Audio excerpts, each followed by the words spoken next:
तो हेलो दोस्तों, मैं आपका स्वागत करता हूं आपका प्यारा यूट्यूब चैनल एजुकेशनल बोर्ड में। आप लोग पढ़ रहे थे डिटरमिनेंट चैप्टर के बारे में।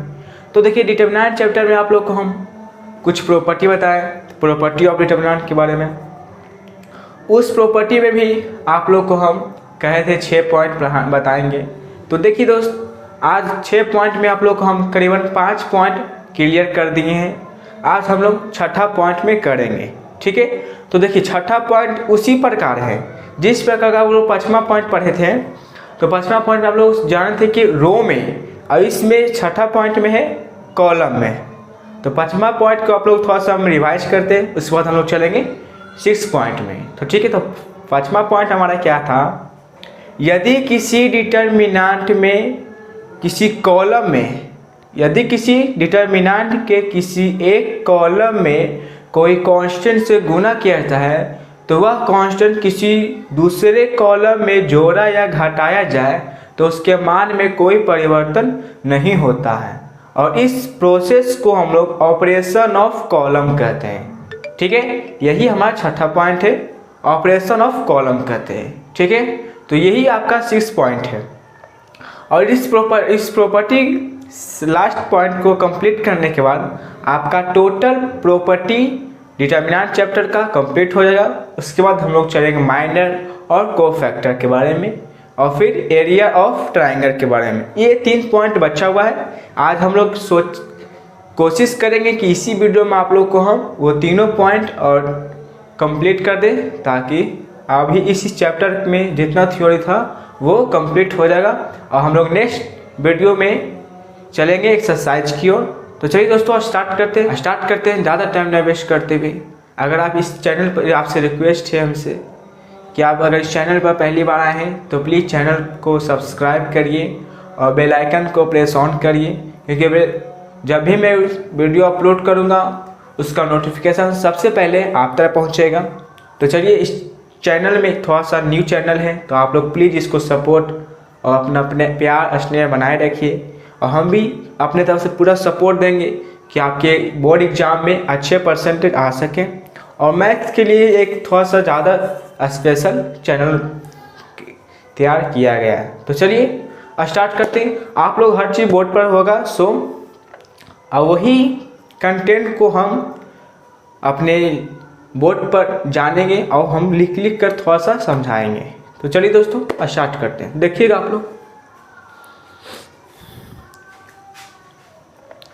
और थोड़ा सा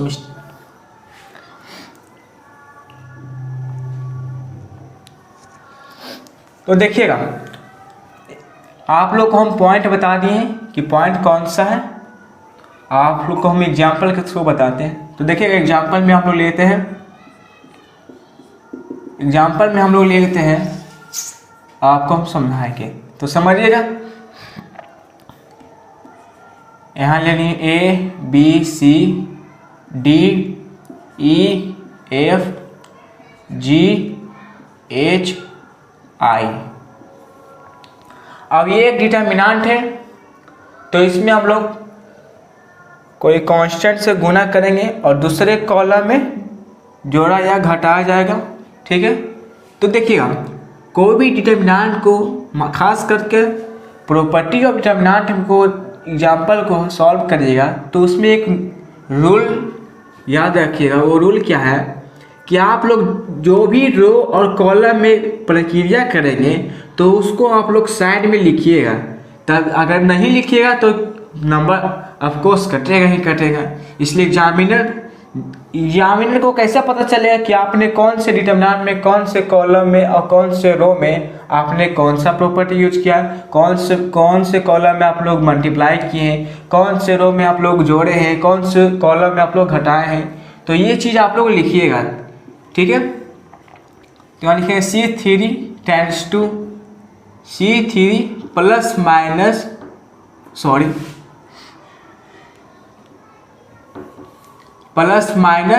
C2, ठीक है। ये चीज़ आप लोग लिखिएगा ज़रूर, ठीक है। तो हम लोग कैसे जानेंगे?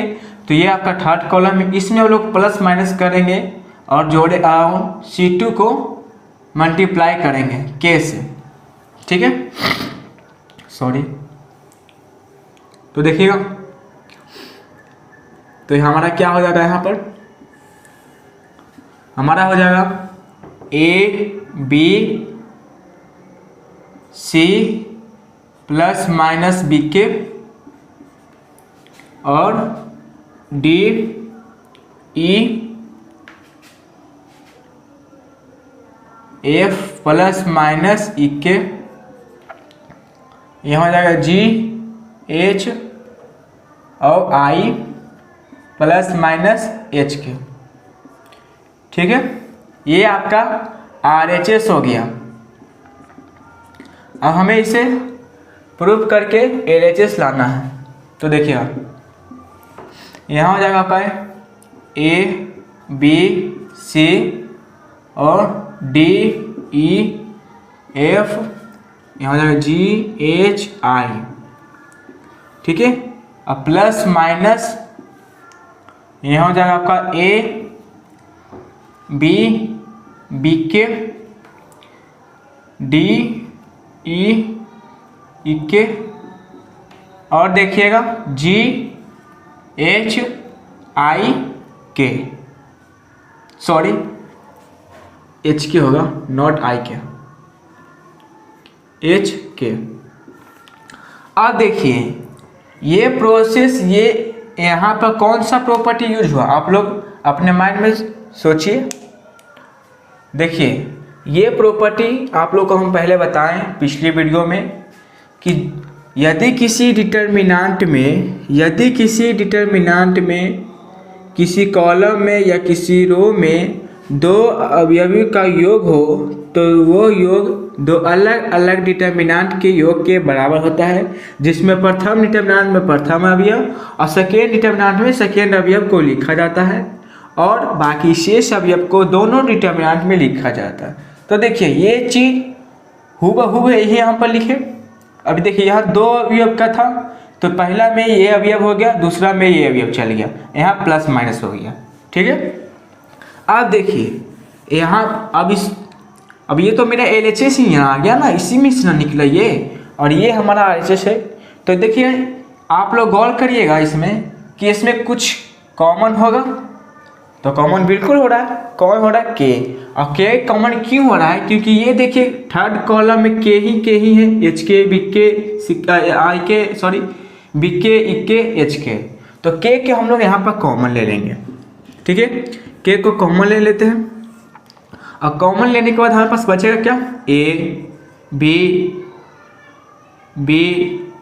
और यहाँ हो गया ए बी हो गया, यहाँ बचा क्या? डी ई, यहाँ भी ई हो गया, यहाँ जी एच। अब देखिए आप लोग फिर से हम आप लोग को एक पॉइंट यहाँ पर प्रॉपर्टी का यूज होगा। अब कैसे होगा जो आप लोग समझिएगा।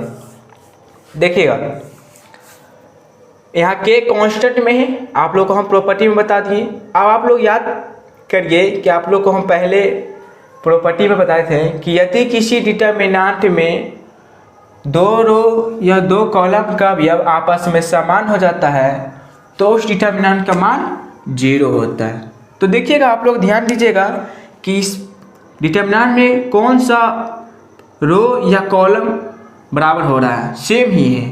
तो देखिए सेकेंड कॉलम थर्ड कॉलम दोनों इक्वल है, तो इस डिटर्मिनेंट का मान कितना हो जाएगा? 0। और यहाँ आप लोग देखिए के को हम लोग मल्टीप्लाई करेंगे 0, तो यानी कि 0। तो इसके मान में तो कोई परिवर्तन नहीं आया, इसके मान में तो कोई परिवर्तन नहीं हुआ। तो ये हमारे पास बचेगा कौन? तो LHS आ जाएगा। तो यही तो हमारा प्रूफ करना था ना। यहाँ आ जाएगा DEF और इसी प्रक्रिया को हम लोग ऑपरेशन ऑफ कॉलम कहते हैं। तो यहाँ तक आप लोग को समझने में कोई भी डाउट होगा तो आप लोग कमेंट करके बेहिचक पूछ सकते हैं। ठीक है दोस्त, अब आप लोग को प्रॉपर्टी ऑफ डिटर्मिनेंट का जितना भी 6 प्रॉपर्टी था वो आप लोग को हम क्लियर कर देंगे। अब हमारा नेक्स्ट पॉइंट है वो हमारा है माइनर के बारे में भैया। तो भैया देखिए माइनर और कोफैक्टर है। ठीक है, तो माइनर और कोफैक्टर के बारे में आप लोग अच्छी तरह से समझिए। माइनर और कोफैक्टर के बारे में हम लोग जानेंगे ठीक है। तो माइनर क्या होता है, माइनर से पहले हम जानेंगे कि यदि किसी डिटर्मिनेंट में हम लोग रो और कॉलम में जानते थे, ठीक है, तो हर उस किसी भी डिटर्मिनेंट का हर रो और कॉलम का माइनर और कोफैक्टर ज्ञात किया जाता है, ठीक है। तो माइनर को हम लोग डिफिनेशन में जानते हैं कि यदि किसी डिटर्मिनेंट में ए आई जे हो तो उस डिटर्मिनेंट का माइनर एम आई जे होता है, ठीक है। वो कैसे, वो आप लोग देखिए। थोड़ा सा इसको इरेज करते हैं।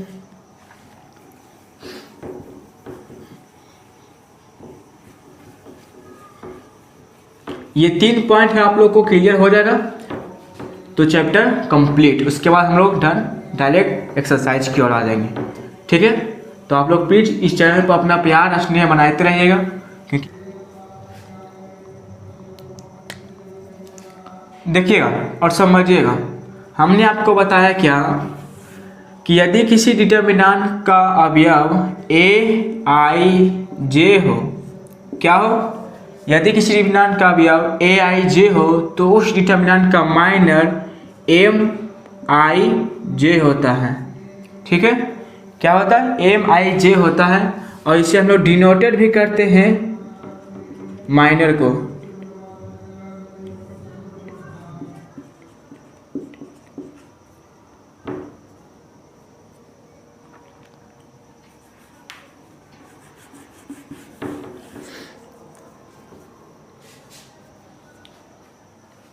एम आई जे होता है और इसे हम लोग डिनोटेड भी करते हैं, यानी कि सूचित करते हैं, ठीक है। ठेठ भाषा में कहें तो सूचित करते हैं। यदि किसी डिटर्मिनेंट का अवयव ए आई जे हो तो उस डिटर्मिनेंट का माइनर एम आई जे होता है, इस एम आई जे से सूचित करते हैं। अब देखिएगा एक एग्जाम्पल है कि आप लोग को हम माइनर निकाल कर बताते हैं। तो देखिएगा यहाँ A B C D E F G H I, इसको थोड़ा सा इरेज कर लेते हैं। जहाँ भी आप लोग को समझने में दिक्कत होगा वहाँ आप लोग के लिए कमेंट तो हमेशा ऑलरेडी ही खुला रहता है, आप लोग कमेंट करिए, उस आपको सोल्यूशन अवश्य मिलेगा।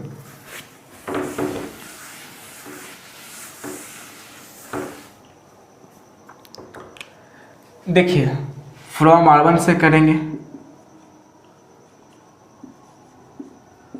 तो यहाँ हो जाएगा आपका माइनर ऑफ ए का, ठीक है, क्योंकि डिटर्मिनेंट का प्रत्येक अवयव का माइनर कोफैक्टर निकलता है। ये भी बात आप लोग ध्यान में रखिएगा, ठीक है। हम लोग आपको बता भी दिए कि हर यदि किसी भी डिटर्मिनेंट का अवयव ए आई जे हो तो उस डिटर्मिनेंट का माइनर एम आई जे होता है। अब आई जे का मतलब आप तो समझते हैं कि आई को हम लोग कॉलम रो बोलते हैं, जे को कॉलम बोलते हैं। तो माइनर ऑफ ए, तो इसमें क्या हो जाएगा इसका E F H I, minor of A 1 2, तो ये हो जाएगा आपका यानी कि फर्स्ट रो का सेकेंड कॉलम, तो यहाँ हो जाएगा डी एफ और जी आई। उसी प्रकार माइनर ऑफ ए 1 3, क्योंकि 3 रो 3 कॉलम का अवयव है, तो फर्स्ट रो का थर्ड कॉलम, तो मेरे पास क्या बच जाएगा determinant D E G H. Minor of 2 1 sorry M 2 1, ठीक है। अब देखिए आप लोग यहाँ पर भी ध्यान दीजिएगा, हमने जो लिखा माइनर ऑफ ए 1 1, तो यही आप लोग को हम अभी 2 मिनट पहले बताएं कि ए आई जे से सूचित करते थे। तो वहाँ पर हम लोग माइनर जब निकालेंगे तो हम लोग ए ना लिखकर एम आई जे कर देंगे, क्योंकि माइनर और आई मतलब तो आप जानते हैं कि रो होता है, जे मतलब भी कॉलम होता है, लेकिन हर जगह ये चीज़ नहीं लिखिएगा एम आई जे। सिर्फ अगर बोल देगा कि इस डिटर्मिनेंट का माइनर निकालने के लिए तो यहाँ पर एम होगा और बस उसी टाइम यहाँ पर एम होगा, बाकी हर जगह ए आई जे ही लिखा जाता है, ठीक है। तो आप लोग यहाँ पर लिख लीजिएगा।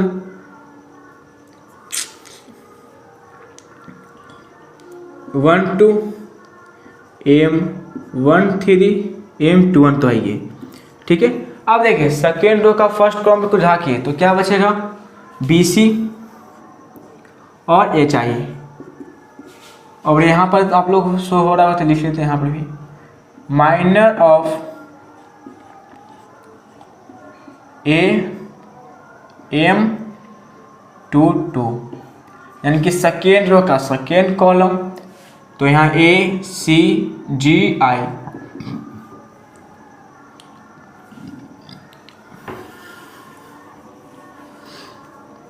यहाँ माइनर ऑफ M23, यानी कि सेकेंड रो का थर्ड कॉलम। तो सेकेंड रो का थर्ड कॉलम झाग जाए तो क्या बचेगा, AB और GH, ठीक है। फिर minor of M, second row का थर्ड कॉलम हो गया। और हम लोग चलेंगे A31, थर्ड रो का फर्स्ट कॉलम को झाग देंगे तो क्या बचेगा, BC EF। ये समझ में तो आप लोग को दिक्कत नहीं हो रहेगा। माइनर ऑफ M32, यानी कि थर्ड रो का सेकेंड कॉलम को झाग देंगे तो AC DF बचेगा, DF, ठीक है। और यहाँ माइनर ऑफ M33, यानी कि थर्ड रो का थर्ड कॉलम। तो थर्ड रो का थर्ड कॉलम तो AB और DE हो जाएगा, AB और DE, ठीक है। ये देखिए ये हमारा निकल गया माइनर। तो माइनर में आप लोगों को कोई दिक्कत है तो आप लोग पूछ सकते हैं, ठीक है। अब देखिए ये पॉइंट कंप्लीट हो गया। अब आप लोग हम बोलते हैं कोफैक्टर, तो कोफैक्टर भी आप लोग समझ ही लीजिए कि यदि किसी अब जिस प्रकार आप लोग डिटर्मिनेंट के प्रत्येक अवयव का माइनर निकालें, सेम प्रोसेस कोफैक्टर में है, ठीक है।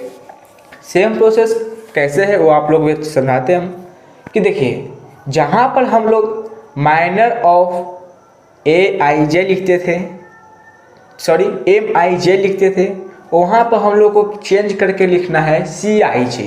या तो CIJ लिखिए या तो आप लोग AIJ भी लिखेंगे तो कोफैक्टर ही उसको बोला जाता है, उसको बोला जाता है कोफैक्टर, ठीक है। तो हर किसी भी डिटर्मिनेंट का कोफैक्टर प्रत्येक अवयव का निकाला जाता है, उस डिटर्मिनेंट के प्रत्येक अवयव का कोफैक्टर निकलता है, ठीक है। ये बात आप लोग क्लियर हो गया। और इसको डिनोटेड हम लोग CIJ से करते हैं, ये चीज़ भी आप लोग ध्यान में रखिएगा। और नहीं तो -1 के पावर I + J, ठीक है, जहाँ I रो है J कॉलम है, ये चीज। तो ये आप लोग को क्लियर हो गया। अब देखिए कोफैक्टर निकालने के लिए सेम प्रोसेस यहाँ पर ही, जैसे जिस प्रकार हम लोग माइनर निकालें उसी प्रकार कोफैक्टर होगा। तो कोफैक्टर निकालने के लिए यहाँ पर सिर्फ माइनर को हटाकर और बाकी सब सेम प्रोसेस करना है। यहाँ आपको लिखना है कोफैक्टर, कोफैक्टर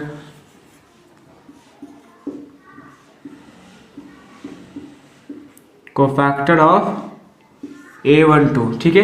अब आप लोग इस सेम प्रोसेस को कर लेंगे, कोफैक्टर निकालेंगे A11 और इसको हल कर देंगे यहाँ पर। तो उस टाइम आप लोग को नहीं बताए थे क्योंकि आप लोग उतना कॉमन सेंस तो लगा सकते हैं, लेकिन यहाँ पर बोल लेते हो सकता भूला, मेरे जैसे बताएं उससे हो सकता आप लोग यहाँ पे छोड़ दीजिएगा, फिर कहेंगे कि सर आंसर तो ना ही नहीं रहा है। लेकिन यहाँ पर होगा जाए, इसको आप तो दो इसको डिटरमिनेंट को तो हल करने के लिए आपको आता ही है। तो EI - FH हो जाएगा, उसी प्रकार BI - CH, ठीक है। फिर आपका AI - CG AH - BG, ठीक है। तो ये आपका कोफैक्टर और माइनर कंप्लीट हो गया। और हमारे पास जो एक लास्ट पॉइंट है वो आपका है एरिया ऑफ ट्रायंगल के बारे में। तो देखिए ट्रायंगल तो आप लोग नाम सुनते ही आ जाता होगा, 3 कोण के बारे में हम लोग बात करेंगे। तो बिल्कुल सही आप लोग समझ रहे हैं कि ट्रायंगल मतलब 3 कोण ही के ही बारे में हम लोग आज बात करेंगे, ठीक है। तो देखिए इसको थोड़ा सा इरेज करते हैं, आप लोग ध्यान से समझिएगा। और ये लास्ट हमारा पॉइंट है।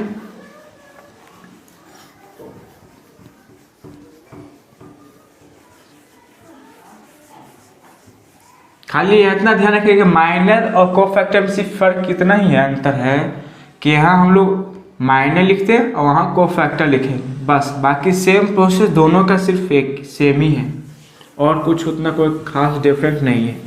और एक हमारा लास्ट पॉइंट बचता है, उसको हम लोग कंप्लीट कर लेते हैं। तो देखिए हमारा पॉइंट आपका क्या है, हमारा पॉइंट है एरिया ऑफ ट्रायंगल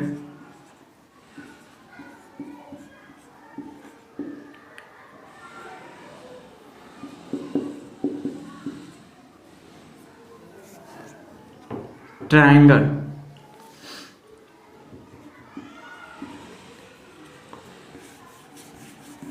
ठीक है, यही हमारा पॉइंट है एरिया ऑफ ट्रायंगल। तो देखिए इसमें भी 3 कोण होगा, जिस प्रकार आप लोग पहले जानते हैं, पहले पढ़ चुके हैं 7-8 क्लास में ट्रायंगल के बारे में। तो यहाँ हो जाएगा आपका ABC, ठीक है,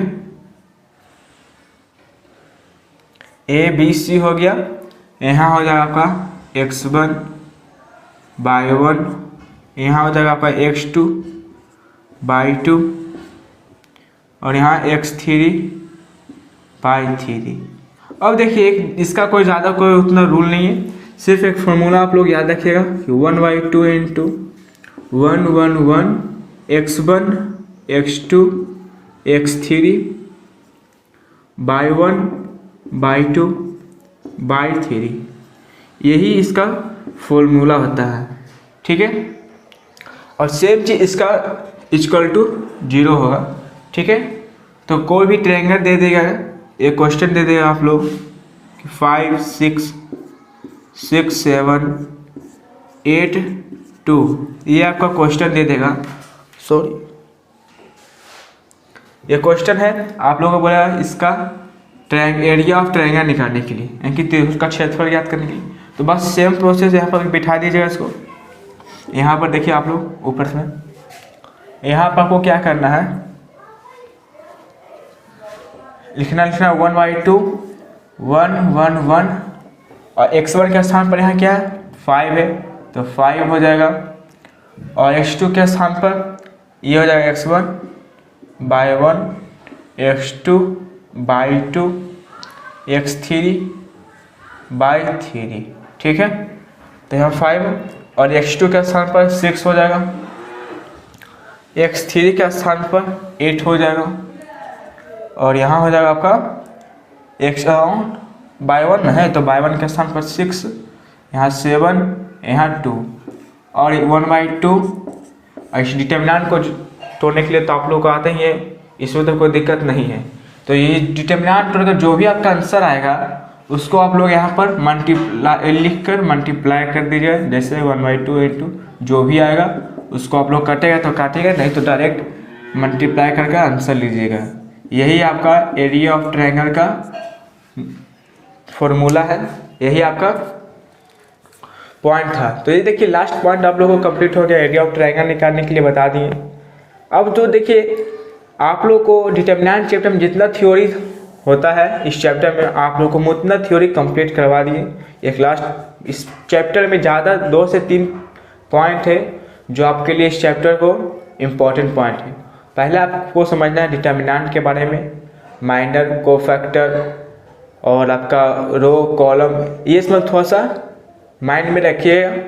और मेन पॉइंट इसका जिससे प्रश्न ज़्यादा आते हैं, क्वेश्चन ज़्यादा आता है, वो आपका पॉइंट है प्रॉपर्टी ऑफ डिटर्मिनेंट। तो डिटर्मिनेंट का प्रॉपर्टी आप लोग 6 पॉइंट था, आज हम लोग 2 पॉइंट किए, 5 पॉइंट पिछले वीडियो में कर दिए थे। तो ये 2 पॉइंट और 5 पॉइंट, सॉरी 4 पॉइंट और ये 2 पॉइंट, 6 पॉइंट को आप लोग अच्छे तरह से कंप्लीट कर लीजिएगा। और ये आपका एरिया ऑफ ट्रायंगल निकला।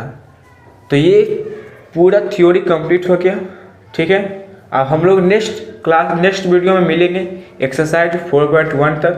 तो मैं आपसे रिक्वेस्ट करता हूँ कि आप इस प्रॉपर्टी को अच्छे से कंफर्म एक बार देख लीजिएगा। ठीक है, क्योंकि एग्जाम क्वेश्चन डील करते समय इस प्रॉपर्टी का यूज होगा। ठीक है, तो चलिए मिलते हैं हम लोग नेक्स्ट क्लास को, तब तक के लिए थैंक यू।